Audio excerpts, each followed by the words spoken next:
is Molly Segal. I'm at Show Gallery with the Quinn Emanuel Artist in Residence exhibition. This work is large-scale watercolors that I did over a 4-month period at a very new residency that was taking place in a law firm. So a lot of this work ended up being a kind of a reaction to working in a corner office of a law firm. The work got a lot more vertical, the colors got cooler, and I think you can kind of see that in some of the work itself.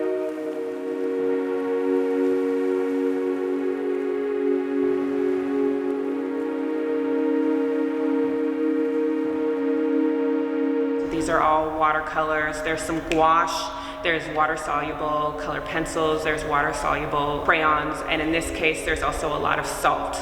I work on a plastic-based paper, and what happens with that is instead of like traditional watercolors where the pigment kind of absorbs into the paper, all of this sits on the surface. It makes the colors brighter, and for me, most excitingly, it allows me to wipe away, so you can work sort of subtractively, which kind of traditionally you can't do with watercolors. So until I spray these with a varnish, I could take a wet rag, wipe them all back down to nothing. That process really works for me, where it kind of allows things to kind of stay fresh.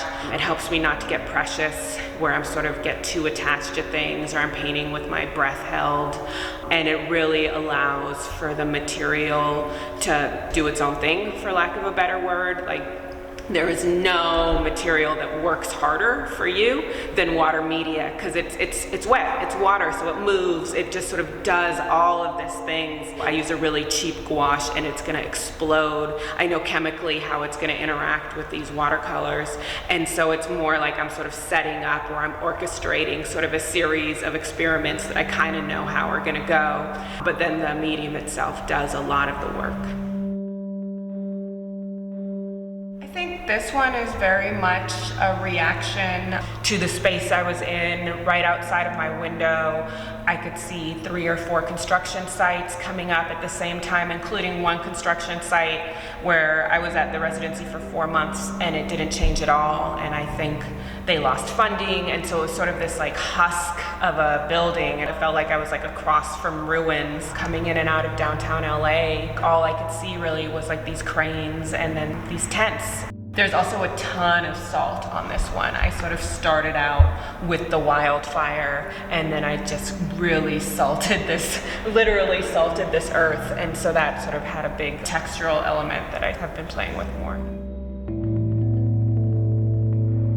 I'm standing in front of What We Whispered and What We Screamed. It's a water park on fire, and there's a couple little details, just people very coolly watching the whole thing burn. I had started painting sort of oil fields a while ago, and then slowly kind of roller coasters and water parks and structures where people are enjoying themselves and having fun kind of started coming in and taking over a little bit.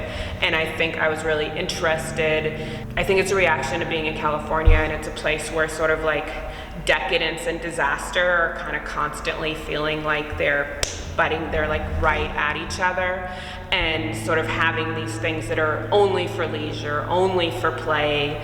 There's certain things that I paint again and again and again, like oil fields, fires, orgies, drought.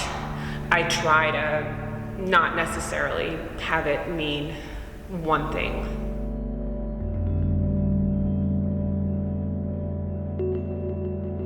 This was the last painting I did during the residency, and this was sort of a painting that I was kind of trying to wrap everything up in and really sort of get the experience of what it had felt like these last 4 months working in this very specific place. Always at the end of when I'm getting ready for a show, I always do one sort of like after I think I have all the work, I do like 1 or 2 extra paintings just because I'm a monster and I like to have options. And generally those extra paintings end up being some of my favorites. So this one definitely ended up being one that I'm attached to. It was sort of a struggle compositionally to get there, and then once I did get there, the painting itself happened pretty quickly.